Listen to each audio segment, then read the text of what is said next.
तृतीय स्कंद द्वात्रिंशोऽध्याय। मैत्र उवाच।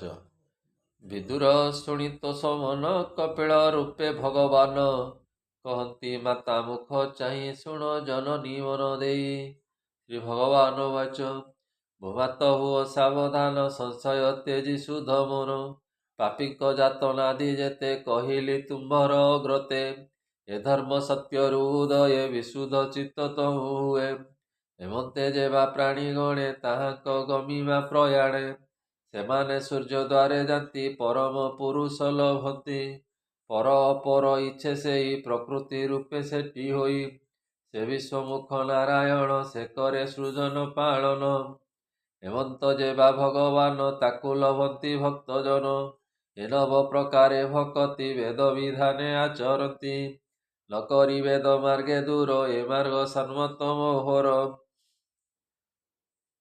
जे प्राणी ताहा प्रत्यजन्ति मोर भजने न तरन्ति जेबे विश्राम मोर वाणी ताहा लंघन्ति जेबा प्राणी मो आज्ञा द्रोही जे हुअन्ति मो वाक्य एड़ी नाश जान्ति जे भक्त वैष्णव मोर नुहन्ति सत्य वाक्य मोर जे इच्छे मुक्ति भावकु से भजे हिरण्य गर्भकु से मुक्ति कर्म शुण माए कहिबा तुम्भकु थोकाए।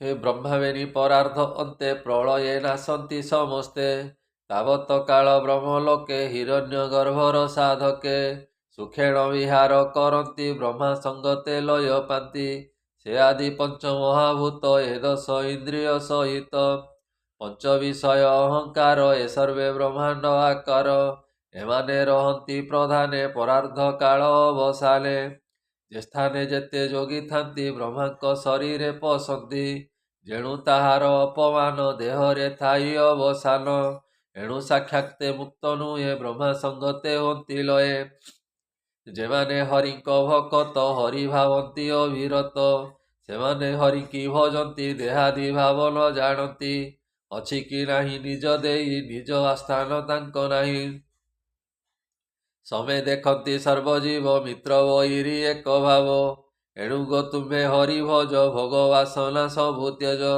ए सर्वभूतंक हृदय हरि अछन्ति सर्वठारे जाहांक महिमा शुणिल मनकु जोगे दृढ़ कल ताहांकु भजिले तरिब ए देह पुनश्च नहिब जे अर्ध स्थिर चरंकर जाहांकु बोली सुरेश्वर कुमार आदि सिद्ध जेते जोग करन्ति अविरते निसंग कर्म ही करन्ति तथापि भेद न छाड़न्ति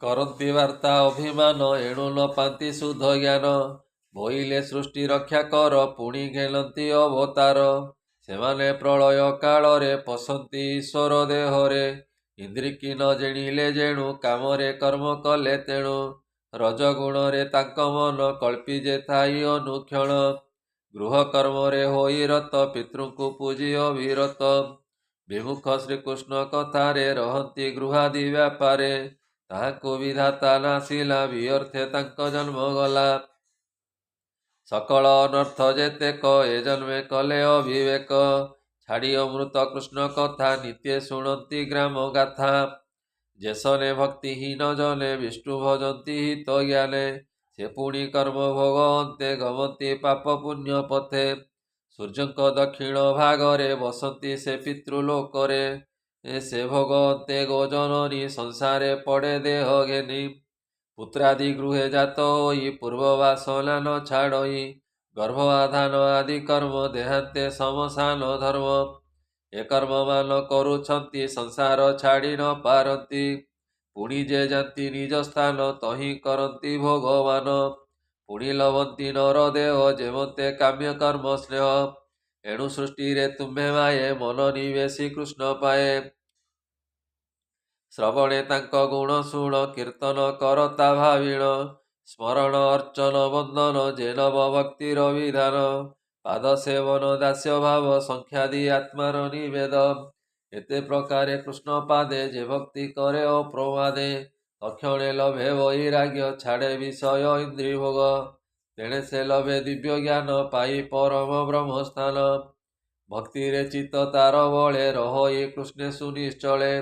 ତେବେ ସେ ବିଷୟ ଛାଡ଼ଇ ସେ ପ୍ରିୟା ପ୍ରିୟ ନ ଜାଣଇ। ହେମନ୍ତ ଭାବ ଜନ୍ମେ ଯେବେ ଦେହି ଆତ୍ମାକୁ ଦେଖେ ତେବେ।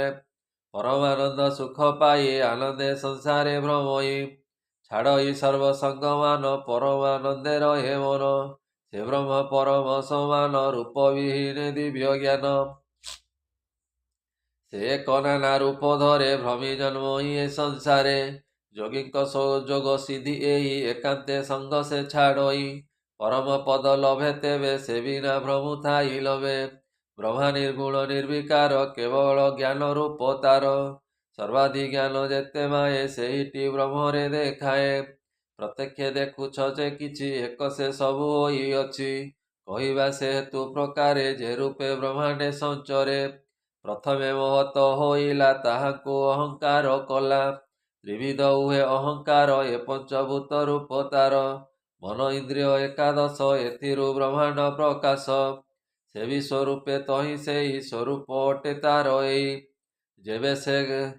ଯେବେ ସେ କରେ ଯୋଗାଭ୍ୟାସ ଶ୍ରଦ୍ଧାରେ ଭଜନ ପ୍ରକାଶ। ବୈରାଗ୍ୟ ସଙ୍ଗ ତ୍ୟାଗ କରେ ମନ ନିବେଶୀ କୃଷ୍ଣ ଠାରେ। ତେବେ ଏ ପ୍ରପଞ୍ଚ ଦେଖଇ ପରମ ଆତ୍ମାକୁ ଚିହ୍ନଇ। ଭୂମାତ ସାବଧାନେ ଘେନ ତୁମକୁ କହିଦେଲୁ ଜ୍ଞାନ। ଏ ଜ୍ଞାନେ ବ୍ରହ୍ମ ଦର୍ଶନ ଏ ଭାବ ବୁଝେ ଯେ ବାଜନ।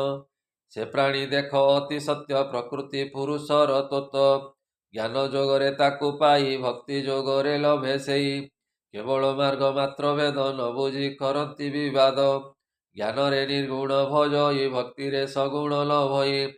ସେ ଆତ୍ମା ଏକ ନାନାମୟେ ଦୃଷ୍ଟାନ୍ତ ଯହିଁ ଶୁଣ ମାଏ। ଦେଖ ଶର୍କରା କ୍ଷୀର ଆଦି ଧରନ୍ତେ ନାନା ଗୁଣ ବିଧି। କିନ୍ତୁ ପଦାର୍ଥ ଏକ ମାଏ ଇନ୍ଦ୍ରିୟ ଭେଦ ତିନି ନୁହେଁ। ଚକ୍ଷୁରେ ଶୁକ୍ଳ ବର୍ଣ୍ଣ ଦିଶେ ରସନା ମଧୁରେ ପ୍ରତୋଷେ। କର୍ଣ୍ଣରେ ମଧୁର ଶବଦ ନାସାରେ ସୁବାସ ଆନନ୍ଦ। ତୋକରେ ଶୀତ ଉଷ୍ମ ଦୁଇ ଏ ରୂପେ ଏକ ନାନା ହୋଇ। ଭୂମାତ ଆତ୍ମ ବ୍ରହ୍ମ ଏକ ଗୁଣରେ ଦିଶଇ ଅଲେକ। ତାକୁ ଯେ ରୂପେ ଭଜଇ ସେ ତାକୁ ସେ ରୂପେ ଦିଶଇ। ତାକୁ ଜାଣିବ ଏକ ବୋଲି ନ ବୁଝି କରୁଥାନ୍ତି କଳି। ଶାସ୍ତ୍ର ମାର୍ଗରେ ଏକ ହୁଏ ସେ ପୁଣି ଏକୁଆ ନାନା ହୁଏ। ଶୁଣ ଜନନୀ ଶାସ୍ତ୍ର ବେଦ ତେବେ ଛାଡ଼ିବ ସବୁ ଖେଦ। ପ୍ରିୟ ଯେ ପୁତ୍ର ଆଦି କରି ଯେ ଏହା କରନ୍ତି ଆଦରି। ତହୁଁ ସେ ହୁଏ ଭଗବାନ ସେ ସବୁ ଦିଅନ୍ତି ଭଗବାନ। ଯଜ୍ଞାଦି କର୍ମେ ପ୍ରାପ୍ୟ ସେଇ ଦାନ ବ୍ରତରେ ଆନ ନାହିଁ। କେହି କରନ୍ତି ତପମାନ ସେ ସର୍ବଠାରେ ଭଗବାନ। ସେହିଟି ବେଦ ଅଧ୍ୟୟନେ ମୀମାଂସା ଶାସ୍ତ୍ର ତାହା ବଣେ। ନିଷେଧ କର୍ମ ତ୍ୟାଗ ଯେଇ ସେ ଧର୍ମ ଜାଣିବଟି ସେହି। ସନ୍ନ୍ୟାସ ତାହାଙ୍କର ଧର୍ମ କେହି ଛାଡ଼ଇ କାମ୍ୟ କର୍ମ। ବିବିଧ ଅଂଶେ ଯୋଗ୍ୟ ସେଇ ଭକ୍ତି ଯୋଗରେ ପ୍ରାପ୍ୟ ସେଇ। ଜ୍ଞାନ ଯୋଗ ହିଁ ତାକୁ କହି ସେ ଏକ ବସ୍ତୁ ସର୍ବମୟୀ। ସକାମ ନିଷ୍କାମ ଯେ ଧର୍ମ ସେ ଗୁଣ ରୂପ ସବୁ ଭ୍ରମ। ଆତ୍ମା ଗୋଳରେ ବୋଧ ସେଇ ବୈରାଗ୍ୟ ଧର୍ମ ତାକୁ କହି। ଏମନ୍ତ ନାନା ଶାସ୍ତ୍ର ମତେ ଯେ ପ୍ରାଣୀ ଭଜଇ ଯେ ମତେ। ସଗୁଣ ନିର୍ଗୁଣଟି ସେଇ ତା ବିନୁ ଅନ୍ୟ ନାହିଁ କେହି। ଏ ଭକ୍ତି ଯୋଗ ଚାରି ମତ ସ୍ୱରୂପେ କରିଲି ବ୍ୟକତ। ସେ କାଳ ଯନ୍ତ୍ରରେ ଧାମଇ ସୁଜ୍ଞାନ ଆଦି ଯେ କରଇ। କହିଲୁ ସ୍ୱରୂପ ତାହାର ଭୂମାତ କର ହେ ବିଚାର।